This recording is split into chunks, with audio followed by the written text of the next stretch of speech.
নবী করিম সাল্লাল্লাহু আলাইহি ওয়াসাল্লাম বলেছেন, সবচেয়ে কৃপণ সেই ব্যক্তি যার সামনে রাসূল সাল্লাল্লাহু আলাইহি ওয়াসাল্লামের নাম উচ্চারিত হলো কিন্তু এরপরেও সে দরুদ শরীফ পড়ল না। একবার যে ব্যক্তি নবী সাল্লাল্লাহু আলাইহি ওয়াসাল্লামের উপর দরুদ পাঠ করবে, আল্লাহ রাব্বুল আলামিন তাকে 10 বার রহম করবেন ইনশাআল্লাহ। তার আমলনামা থেকে 10টা গুনাহ মাফ করে দেওয়া হবে, তার আমলনামায় 10টা নতুন নেকি লিখে দেওয়া হবে এবং আল্লাহ রাব্বুল আলামিনের কাছে তার মর্যাদার স্তর আরো 10 গুণ বৃদ্ধি পাবে ইনশাআল্লাহ। নবী সাল্লাল্লাহু আলাইহি ওয়াসাল্লাম একবার মিম্বরে উঠলেন, প্রথম সিঁড়িতে উঠে বললেন আমিন, দ্বিতীয় সিঁড়িতে উঠে বললেন আমিন, তৃতীয় সিঁড়িতে উঠেও বললেন আমিন। সাহাবায়ে কেরাম জিজ্ঞাসা করলেন, ইয়া রাসূলুল্লাহ সাল্লাল্লাহু আলাইহি ওয়াসাল্লাম, আপনি এমনটা কেন করলেন? রাসূলুল্লাহ সাল্লাল্লাহু আলাইহি ওয়াসাল্লাম বললেন, যখন আমি প্রথম সিঁড়িতে ছিলাম তখন জিবরাইল আলাইহিস সালাম আমার কাছে এসেছিলেন এবং বলেছিলেন যে ধ্বংস হোক সেই ব্যক্তি যে তার বৃদ্ধ পিতা মাতাকে পেল অথবা শুধু পিতা বা শুধু মাতাকে পেল, তাদের খেদমত করে জান্নাত লাভ করতে পারল না, সেই ব্যক্তির জন্য ধ্বংস। নবী সাল্লাল্লাহু আলাইহি ওয়াসাল্লাম বলেছেন আমিন। মানে যেই ব্যক্তির পিতা মাতা আছে, বৃদ্ধ পিতা মাতা অথবা পিতা আছে অথবা মাতা আছে, জীবিত আছে, তাদের খেদমত করে যে ব্যক্তি জান্নাত লাভ করতে পারল না, এই ব্যক্তি হতভাগা, এর জন্য ধ্বংস। নবীজি বলেছেন আমিন। আর এই চিত্রটা আমরা শেষ জামানায় ঘরে ঘরে দেখতে পাচ্ছি। এই চিত্রটা আমরা এই জামানায় ঘরে ঘরে দেখতে পাচ্ছি। পিতামাতার সাথে দাস দাসীর মতো আচরণ করা হচ্ছে। যেই পিতামাতা আপনাকে ছোটবেলা থেকে নিজের ঘুম বিসর্জন দিয়ে, নিজের খাওয়া বিসর্জন দিয়ে, নিজের পানীয় বিসর্জন দিয়ে নিজের পুরো জিন্দেগিটা আপনার পিছনে ঢেলে দিল, এখন দেখবেন সেই পিতামাতাকে বৃদ্ধাশ্রমে থাকতে হয়। সেই পিতামাতাকে জনসমক্ষে এসে আত্মহত্যা করতে হয়। এটা সেই যুগ, যেই যুগে পিতামাতার সাথে দাস দাসীর মতো আচরণ করা হবে। হাদিসে জিবরিলের আলোচনায় আমি যে বলেছিলাম আনতালিদাল আমাতু রাব্বাতুহা, দাসী তার মনিবকে জন্ম দিবে, এর আরেকটা ব্যাখ্যা এটাও শিখেছি যে পিতামাতার সাথে দাস দাসীর মতো আচরণ করা হবে, যেটা আমি গত লেকচারে বলি নাই। হাদিসে জিবরিলের আলোচনায় বলেছিলাম যে আনতালিদাল আমাতু রাব্বাতুহা, দাসী তার মনিবকে জন্ম দিবে, এই অংশের ব্যাখ্যা দুটো হতে পারে। একটা হচ্ছে সত্যিকার অর্থেই দাসী তার মনিবকে জন্ম দিবে, যেমনটা এখনকার মডার্ন ওয়ার্ল্ডে আমরা দেখছি, মেয়েদের গর্ভ ভাড়া নিয়ে সন্তান প্রসব করানো হচ্ছে। যে সন্তানটা জন্ম নিচ্ছে এ হচ্ছে মালিকের, আর এই মেয়ে হচ্ছে দাসী। আরেকটা ব্যাখ্যা হচ্ছে সমাজের সত্য মিথ্যা, ন্যায় অন্যায়, হক বাতিলের মানদণ্ড উল্টে যাবে। মানুষ সত্যকে মিথ্যা করবে, মিথ্যাকে সত্য বানাবে, হককে বাতিল করবে, বাতিলকে হক বলবে। মানুষ দিনকে রাত করবে, রাতকে দিন করবে। ন্যায় অন্যায়, হক বাতিল, সত্য মিথ্যার মানদণ্ড উল্টে যাবে। এমনকি মানুষ আল্লাহর হালালকে হারাম করবে, আল্লাহর হারামকে হালাল করবে। এটা হচ্ছে কিয়ামতের সাইন, কিয়ামতের নিদর্শন। এই হাদিসের আরেকটা ব্যাখ্যা শিখেছি, সেটা হচ্ছে দাস দাসীর মতো আচরণ করা হবে পিতামাতার সাথে। নবী সাল্লাল্লাহু আলাইহি ওয়াসাল্লাম এটাই বলছেন এই হাদিসে, ধ্বংস হোক সেই ব্যক্তি যে তার পিতামাতাকে পেল, দুজনের একজনকে পেল, তাদের খেদমত করে আল্লাহর সন্তুষ্টি এবং জান্নাত লাভ করতে পারল না, এই ব্যক্তির জন্য ধ্বংস হোক। আল্লাহ নবী বলেছেন আমিন, মানে আল্লাহ নবী এইসব ব্যক্তিদের প্রতি অভিশাপ করেছেন। আর নবী সাল্লাল্লাহু আলাইহি ওয়াসাল্লামের অভিশাপ নিয়ে কেউ কবরের প্রশ্নের উত্তর দিতে পারবে, বা হাউজে কাউসারের পানি পান করতে পারবে, বা নবী সাল্লাল্লাহু আলাইহি ওয়াসাল্লামের সুপারিশ তার কপালে জুটবে, এমনটা চিন্তা করা বোকামি হবে।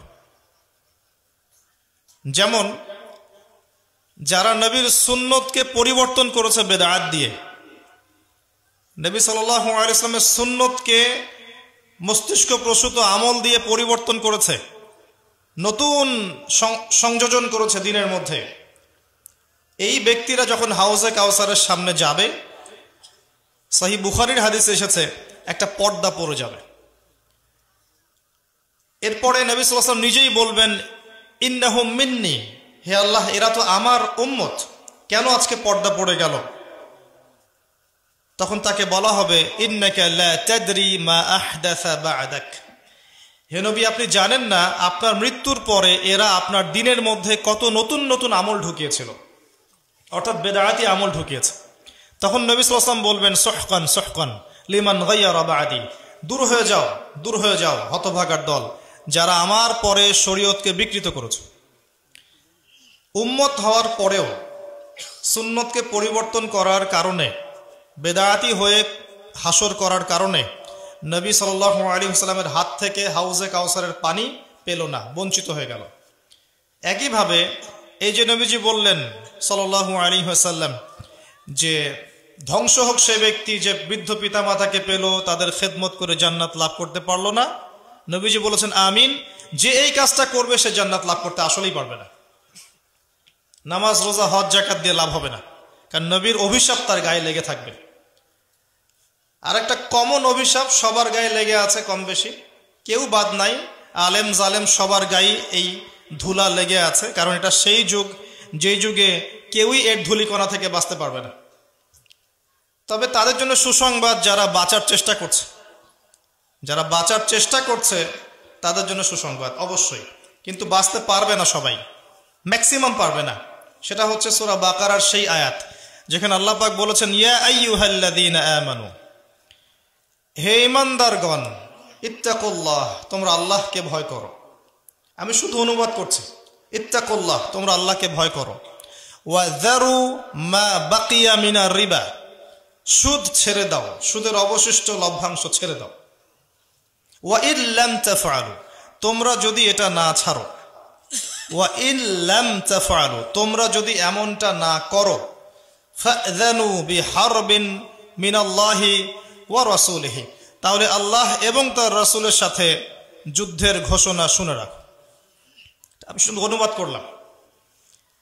এই সূরার এই পৃষ্ঠার মধ্যেই সামনে আছে যে এক শ্রেণীর মানুষ বলে ইন্নামাল বাইউ মিসলু রিবা, সুদ ব্যবসার মতোই, কিন্তু আহাল্লাল্লাহুল বাইআ ওয়া হাররামা রিবা, কিন্তু আল্লাহ পাক ব্যবসা হালাল করেছেন, সুদকে হারাম করেছেন। আল্লাহ পাক ব্যবসাকে হালাল করেছেন, সুদকে হারাম করেছেন, কিন্তু এক শ্রেণীর মানুষ বলে সুদ আর ব্যবসা একই জিনিস। আল্লাহ পাক বলছেন এরা কিয়ামতের মাঠে এমন ভাবে উঠবে যেন ওদের গায়ে জিন ভর করেছে, জিন শয়তান ভর করেছে।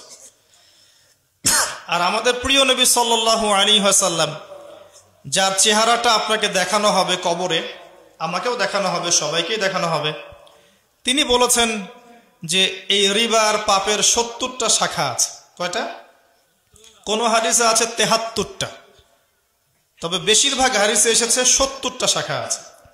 তার সবচেয়ে নিচের শাখা হচ্ছে নিজের মাকে বিয়ে করা। ওই যে পিতামাতার কথা বললাম, যার খেদমত না করলে জান্নাত পাওয়া যাচ্ছে না, সেই মাকে বিয়ে করার মতো পাপ হচ্ছে রিবা খাওয়া, সুদ খাওয়া। আর নবী সাল্লাল্লাহু আলাইহি ওয়াসাল্লাম আরো বলেছেন যে 4 শ্রেণীর মানুষের প্রতি সমান অভিশাপ, আমি 4 শ্রেণীর মানুষকে লানত করে গেলাম। এটা তার ভাষ্য, দয়া করে আমার উপর রাগ হবেন না, এটা তার ভাষ্য। যদি অবজেকশন থাকে কিয়ামতের মাঠে আপনার সাথে দেখা হবে রাসূল সাল্লাল্লাহু আলাইহি ওয়াসাল্লামের, তাকে জিজ্ঞেস করে নেবেন। তিনি বলেছেন 4 শ্রেণীর মানুষের প্রতি আমি অভিশাপ করে গেলাম। এক শ্রেণী যে সুদ খায়, দ্বিতীয় শ্রেণী খায় না, মানুষকে দেয়, তৃতীয় শ্রেণী খায়ও না, দেয়ও না, লিখে রাখে, কাতেব, চতুর্থ শ্রেণী 3টার কোনোটাই না, সাক্ষী থাকে, শাহেদ। আপনি পুরো ওয়ার্ল্ড অ্যাফেয়ার্সের ইকোনমিক সিস্টেমকে এই হাদিসের মধ্যে ফেলতে পারবেন। পুরো ওয়ার্ল্ড ওয়াইড যে ইকোনমিক সিস্টেম চলছে একে আপনি এই হাদিসের মধ্যে ফেলতে পারবেন। এটা সেই যুগ যেই যুগে একজন ভালো মানুষও চাইলেও সুদ থেকে বাঁচতে পারবে না, তার গায়েও সুদের ছিটাফোঁটা লাগবে। এখন আসেন, এই যে হাদিসে নবীজি অভিশাপ দিয়ে গেলেন, আমরা যদি মনে করি তার অভিশাপ নিয়ে কবরে উত্তর দিতে পারবো, হাউজে কাউসারের পানি পাবো, শাফাআত আমার জন্য নবীজি করবেন, তাহলে আমাদের উচিত মঙ্গল গ্রহে চলে যাওয়া। পৃথিবীটা বুদ্ধিবৃত্তিক প্রাণীদের থাকার জায়গা, অপদার্থ বেকুবদের জন্য পৃথিবী নয়, তাই নয় কি? পৃথিবী কাদের জন্যে? ওয়া আল্লামা আদামা আসমাআ কুল্লাহা, আমি আদমকে প্রত্যেকটা বিষয়ের নাম শিখিয়েছি। মানে আল্লাহ পাক মহাবিশ্বের সব জ্ঞান কাকে দিয়েছেন? আদম আলাইহিস সালামকে শিখিয়েছেন। ফেরেশতাদেরও সেই জ্ঞান ছিল না যে জ্ঞান আদম আলাইহিস সালামকে আল্লাহ পাক শিখিয়েছেন। এই আদম সন্তানদের জন্য এই পৃথিবী, এই আদমের সন্তান আমরা যারা আছি আমাদের জন্য পৃথিবী। যারা মনে করছে আল্লাহ এবং তার রাসূলের সাথে যুদ্ধ করেও জান্নাত পাওয়া যাবে, নবী সাল্লাল্লাহু আলাইহি ওয়াসাল্লামের অভিশাপ কাঁধে নিয়েও জান্নাত পাওয়া যাবে, তাদের জন্য পৃথিবী নয়, অন্য কোনো গ্রহ। আল্লাহ পাক আমাদেরকে বোঝার তৌফিক দান করুন, আমিন।